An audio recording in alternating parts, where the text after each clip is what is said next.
आज सांगलीवाडी येथील लक्ष्मीनारायण मंदिर आणि लक्ष्मीनारायण सांस्कृतिक मंडळ यांच्यातर्फे अतिशय छान रक्तदानाचा कार्यक्रम आयोजित केलेला आहे.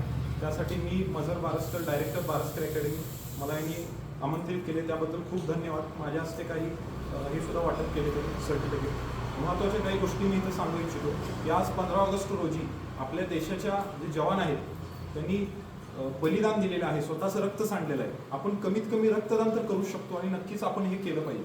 तसेच सांगलीतील जे रहमान फाउंडेशन आहे, सिव्हिल हॉस्पिटल समोर त्यांचं रोटी बँक वगैरे चालतं, गायनिक हॉस्पिटल आहे, वेगवेगळे सोशल उपक्रम आहेत, त्याचा सुद्धा मी स्वयंसेवक आहे. तर मला एवढंच सांगायचं आहे, मंदिर आणि मस्जिद हे जे प्रार्थना स्थळ आहेत ते फक्त प्रार्थनेपुरतं मर्यादित न राहता येथून समाजाची सुधारणा झाली पाहिजे, समाज सुधारण्याचे केंद्र बनले पाहिजेत आणि त्याचीच एक प्रचिती आज इथं येत आहे. आणि once again thank you very much for inviting me, Sawant sir आणि सागर पाटील सर. थँक्यू.